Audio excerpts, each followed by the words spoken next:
नमस्कार, आप देख रहे हैं आर्य न्यूज। मैं हूं आपके साथ पल्लवी सिंह। रुक करेंगे दिन भर की बड़ी खबरों की ओर। तो बता दें कि बसपा प्रमुख और यूपी की पूर्व सीएम मायावती ने बीजेपी पर जमकर निशाना साधा है। प्रबुद्ध सम्मेलन के दौरान समापन समारोह में उन्होंने लोगों को संबोधित किया और इसके साथ ही अगले साल बसपा की सरकार बनाने का दावा किया है।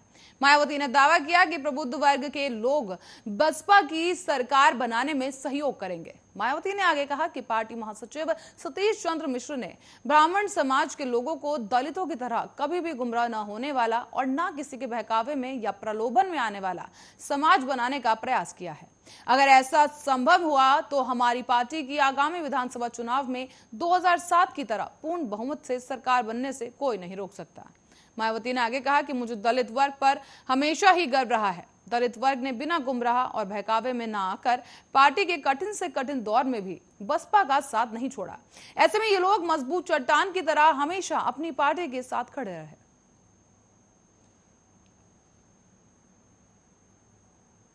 और कोरोना की दूसरी लहर का कहर धीरे धीरे कम हो रहा है। हालांकि तीसरी लहर की आशंका के बीच कई राज्यों में एहतियात बरती जा रही है। साथ ही ज्यादातर राज्यों में स्कूलों और कॉलेजों को दोबारा से एक बार खोला जा चुका है, तो वहीं कुछ राज्यों में इसे खोले जाने की तैयारी की जा रही है। देश की राजधानी दिल्ली में भी कोरोना का कहर कम होने के बाद ऊपरी कक्षा के स्कूल खोल दिए गए। हालांकि पहली से 8वीं तक के स्कूलों को खोले जाने का अब भी इंतजार किया जा रहा है।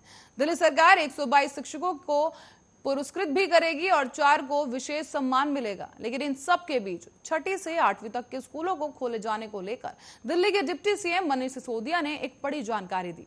शिक्षा विभाग का भी प्रभार संभाल रहे मनीष सिसोदिया ने एक न्यूज एजेंसी से बात करते हुए कहा कि दिल्ली आपदा प्रबंधन प्राधिकरण की बैठक में इस बारे में चर्चा की जाएगी। इसके बाद ही कोई फैसला लिया जाएगा कि आखिर दिल्ली में 6ठी से लेकर 8वीं तक की कक्षा के स्कूल कब खोले जाएंगे।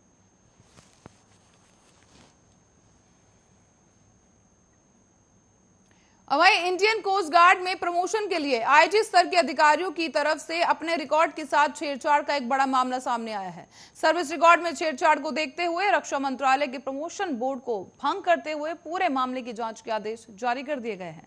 बताते चलें, जानकारी के मुताबिक भारतीय तट रक्षक बल में जल्द ही आईजी इंस्पेक्टर जनरल रैंक के अधिकारियों का additional DG director general rank के लिए पदोन्नत होने जा रही थी और इसी को लिए एक प्रमोशन बोर्ड का गठन भी किया गया।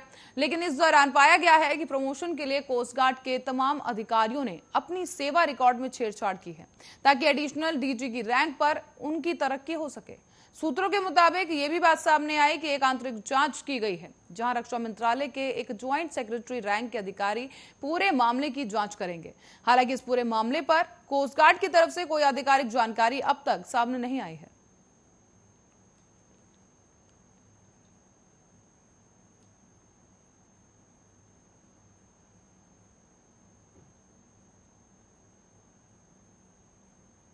तो वहीं बात करें अफगानिस्तान की, तो वहां के मौजूदा हालात तालिबान की असलियत का पर्दाफाश कर रहे हैं। अफगानिस्तान में तालिबान के कब्जे के बाद से ही विरोध की भी आवाजें उठने लगी हैं और आज ही काबुल में पाकिस्तान के दूतावास के बाहर सैकड़ों की संख्या में लोग विरोध के लिए इकट्ठा हुए।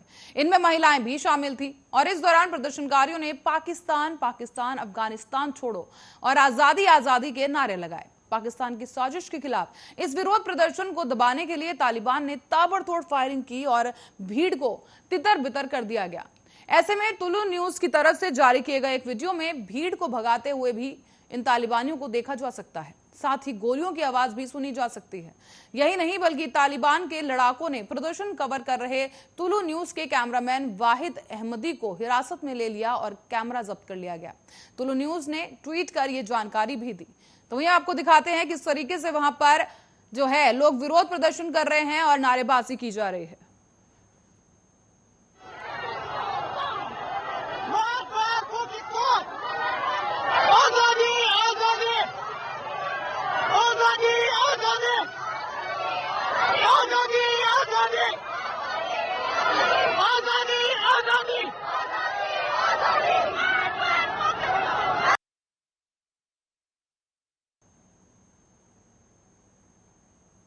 और इसी के साथ बढ़ते हैं अगली खबर की ओर। तो बता दें कि एआईएमआईएम के प्रमुख असादुद्दीन ओवैसी ने कहा है कि 60 साल से हम सबको जिता रहे हैं। अब हम जीतेंगे, उत्तर प्रदेश का मुसलमान जीतेगा। अब हम 2022 के विधानसभा चुनाव में 100 सीटों पर चुनाव लड़ेंगे। साथ ही उन्होंने ये भी कहा कि हम सबको साथ लेकर चुनाव लड़ेंगे, हिंदुओं को भी टिकट दिया जाएगा, ओबीसी और दलित हमारे भाई हैं, सबको बराबर से भागीदारी दी जाएगी और हमारे पास बहुत सारे एप्लीकेशंस भी आ रहे हैं। तो वहीं इसी मौके पर ओबीसी ने प्रयागराज के डॉन पूर्व सांसद अतीक अहमद और उनकी पत्नी शाइस्ता परवीन को पार्टी की सदस्यता भी ग्रहण करवाई है। इसी बीच आपको बताते चलें कि ओबीसी ने कहा है कि उत्तर प्रदेश में हर समाज, हर बिरादरी को पॉलिटिकल लीडरशिप है, ऐसे में उनकी एक पहचान है। इसी तरह मुसलमानों की भी एक स्वतंत्र आवाज होनी चाहिए। उन्होंने कहा है कि उत्तर प्रदेश में मुसलमानों की स्थिति बहुत ही ज्यादा खराब है। स्कूल में ड्रॉप आउट बहुत हैं, सिर्फ 2% बच्चे ही ग्रेजुएट करते हैं। हम लीडरशिप की बात करते हैं और राजनीतिक हिस्सेदारी की बात करते हैं, इसीलिए सभी हमारा विरोध कर रहे हैं। उन्होंने कहा है कि हम सबको साथ में लेकर चुनाव लड़ेंगे।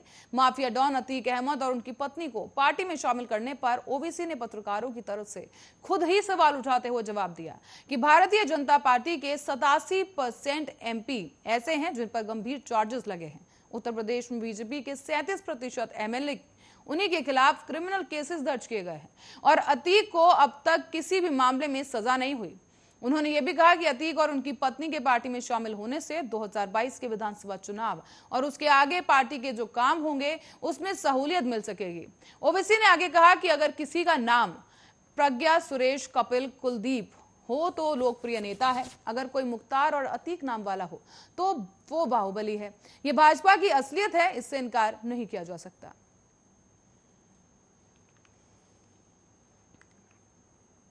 और छत्तीसगढ़ की बात करें तो छत्तीसगढ़ के सीएम भूपेश बघेल के पिता नंद कुमार बघेल को पुलिस ने गिरफ्तार कर लिया है। गिरफ्तारी के बाद उन्हें रायपुर की एक अदालत में पेश किया गया, जहां नंद कुमार के वकील गजेंद्र सोनकर ने कहा कि कोर्ट ने उन्हें 15 दिनों की न्यायिक हिरासत में भेज दिया है। नंद कुमार बघेल पर ब्राह्मण समाज के खिलाफ विवादित बयान देने का भी आरोप है। बताते चलें कि सर्व ब्राह्मण समाज की शिकायत पर रायपुर के डीडी नगर थाने के पुलिस ने शनिवार को देर रात 75 वर्षीय नंद कुमार बघेल के खिलाफ प्राथमिकी दर्ज की थी। इस दौरान पुलिस अधिकारी के मुताबिक शिकायत में संगठन ने यह आरोप लगाया कि हाल ही में मुख्यमंत्री के पिता ने ब्राह्मणों को विदेशी बताकर लोगों से उनका बहिष्कार करने की अपील की। उन्होंने कथित तौर पर लोगों से ब्राह्मणों को गांव में घुसने नहीं देने का भी आह्वान किया। अधिकारियों ने शिकायत के हवाले से बताया है कि नंद कुमार बघेल पर भगवान राम के बारे में भी कथित तौर पर अपमानजनक टिप्पणी करने का आरोप है। साथ ही उन्होंने बताया कि संगठन ने अपनी शिकायत में कहा है कि मुख्यमंत्री के पिता की कथित टिप्पणी का वीडियो सोशल मीडिया पर उपलब्ध है और ऐसे में पुलिस के मुताबिक नंद कुमार बघेल के खिलाफ भारतीय दंड संहिता की धारा 153A यानी कि विभिन्न समूहों के बीच धर्म, जाति, जन्मस्थान, निवास और भाषा के आधार पर वैमनस्य पैदा करना होता है। साथ ही धारा 505(1)B के तहत भी मामला दर्ज किया गया है।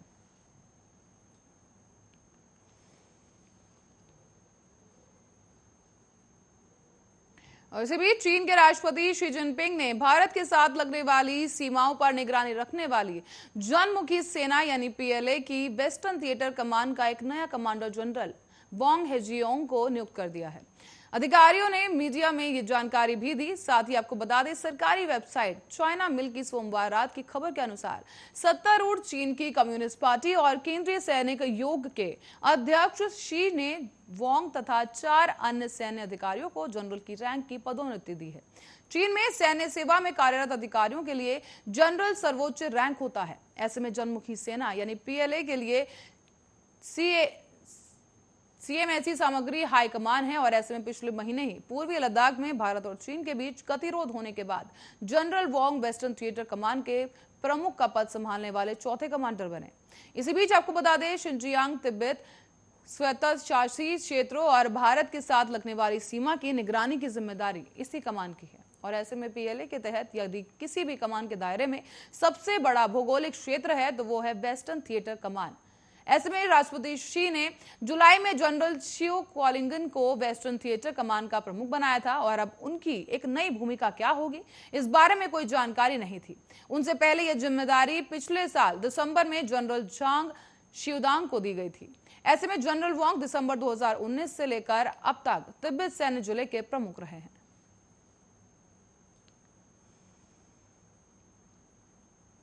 उत्तर प्रदेश पुलिस पिछले 2 महीनों में जो नहीं कर पाई उसे दिल्ली पुलिस ने 2 दिन में ही कर दिखाया है। दिल्ली पुलिस ने गोरखपुर से जुलाई में लापता हुई एक नाबालिग लड़की के मामले में स्टेटस रिपोर्ट दाखिल कर दी है। सुप्रीम कोर्ट ने कहा है कि दिल्ली पुलिस को जांच हस्तांतरित किए जाने के बाद लापता लड़की को तत्काल प्रभाव से पता लगाने में पुलिस सक्षम रही है। नाबालिग लड़की को किसी भी बुरी स्थिति में आने से बचाने के लिए सभी आवश्यक कदम उठाने चाहिए। सुप्रीम कोर्ट ने इस पूरे मामले की सुनवाई अब अगले मंगलवार को की जाएगी, जहां पर एएसजी रुपिंदर सिंह सूरी ने बताया है कि दिल्ली पुलिस ने स्टेटस रिपोर्ट दाखिल कर लड़की को बरामद कर लिया और साथ ही फिलहाल लड़की ने शादी कर ली है। उन्होंने बताया कि गोरखपुर पुलिस ने लड़की को हिरासत में ले लिया क्योंकि वो लड़की को मजिस्ट्रेट के सामने पेश करना चाहते थे। सूरी ने कोर्ट को यह भी बताया कि लड़की ने मां के साथ जाने से मना कर दिया, लेकिन इस मामले में दिल्ली पुलिस को ही जांच जारी रखनी चाहिए क्योंकि वो लड़की मात्र 13 साल की है। साथ ही महिला की ओर से इस पूरे मामले पर भी चिंता व्यक्त की गई है कि उसकी बेटी को कहीं देह व्यापार में धकेल ना दिया गया हो। महिला की शिकायत पर सुप्रीम कोर्ट ने यूपी पुलिस से जवाब तलब किया, लेकिन पुलिस कोई ठोस जवाब नहीं दे पाई है। इसी दौरान सुप्रीम कोर्ट ने पिछले हफ्ते इस पूरे मसले पर यूपी पुलिस की लापरवाही को लेकर उसकी फटकार लगाई है। साथ ही पूरा ये केस तत्काल प्रभाव से दिल्ली पुलिस को ट्रांसफर कर दिया गया। कोर्ट ने दिल्ली पुलिस कमिश्नर को खुद इस मामले को देखने का निर्देश भी दिया है। रुक करेंगे अगली खबर की ओर, जहां पे आपको बता दें कि प्रधानमंत्री नरेंद्र मोदी ने आज वीडियो कॉन्फ्रेंसिंग के माध्यम से शिक्षक पर्व के पहले सम्मेलन को संबोधित किया है। इसी कार्यक्रम के दौरान पीएम मोदी ने शिक्षा क्षेत्र में कई महत्वपूर्ण पहलुओं को भी उनका शुभारंभ किया। साथ ही कार्यक्रम को संबोधित करते हुए पीएम मोदी ने कहा कि कोरोना में शिक्षकों को चुनौतियों का समाधान किया गया है, लेकिन अब शिक्षकों के पास अपनी क्षमताएं आगे बढ़ाने के लिए एक अवसर है। पीएम मोदी ने आगे कहा कि जो आज शिक्षक पर्व के अवसर पर अनेक नई योजनाओं का प्रारंभ हुआ है। साथ ही आपको बता दें कि ये इनिशिएटिव इसलिए भी अहम है क्योंकि देश अभी आजादी का अमृत महोत्सव मना रहा है। आजादी के 100 साल पूरे होने पर भारत कैसा होगा, इसके लिए संकल्प ले रहा है। साथ ही आपको बता दें कि इस दौरान पीएम मोदी ने कहा कि आप सभी प्रशंसा के पात्र हैं। अब हमें इस भागीदारी को एक नए स्तर तक लेकर जाना होगा, हमें इसमें समाज को भी जोड़ना है। पीएम मोदी ने आगे कहा कि आज एक और देश के पास बदलाव का वातावरण है, तो वहीं साथ ही कई नई राष्ट्रीय शिक्षा नीति जैसे आधुनिक और भविष्य की नीतियां भी हैं।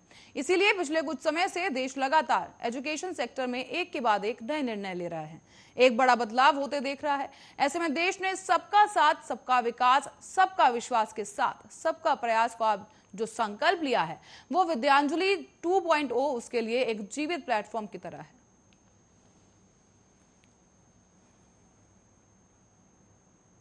तो ये बात करते हैं बिग बॉस शो की, जो कि युवाओं में काफी ज्यादा चर्चित और पॉपुलर शो है। लेकिन आज उस शो की एक ऐसी असलियत सामने आई है जिसने सबको चौंका दिया है। दरअसल बिग बॉस पर यूं तो कई बार बायस्ड होने के आरोप लगते आए, कभी शो पर स्क्रिप्टेड होने का आरोप लगा, तो कभी शो के मेकर्स पर कुछ कंटेस्टेंट्स के प्रति फेवरिज्म करने का आरोप लगा। पर इस बार शो की ही एक कंटेस्टेंट अक्षरा ने शो को लेकर एक बड़ा खुलासा कर डाला है। हाल ही में बिग बॉस ओटीटी से एलिमिनेट हुई अक्षरा सिंह ने शो को लेकर एक बड़ा खुलासा कर दिया है, जो बिग बॉस पर कई सवाल खड़े कर रहा है। बिग बॉस के एक फैन पेज पर अक्षरा सिंह का एक वीडियो तेजी के साथ वायरल हो रहा है। वीडियो में अक्षरा ने खुलासा किया कि जिन ऑडियंस के सवालों को लेकर करण जौहर ने उन्हें लताड़ा था, वो दरअसल लोग दर्शक नहीं थे बल्कि टीम के ही मेंबर थे। अक्षरा वीडियो में ये कहते हुए नजर आई कि लोगों को दर्शक बनाकर सवाल पूछवाए गए हैं, वो कुछ लोग टीम ही मेंबर हैं और वो कई ऑडियंस नहीं थे। उन लोगों के चेहरे अक्षरा के जाने पहचाने थे, तो एकदम से अक्षरा ब्लैंक हो गई। साथ ही उन्होंने सोचा कि मैंने बोला क्या हो रहा है ये, जब आप अचानक से आप पर कोई चढ़ने लगता है और आप लोगों के सवालों में घिर जाते हैं।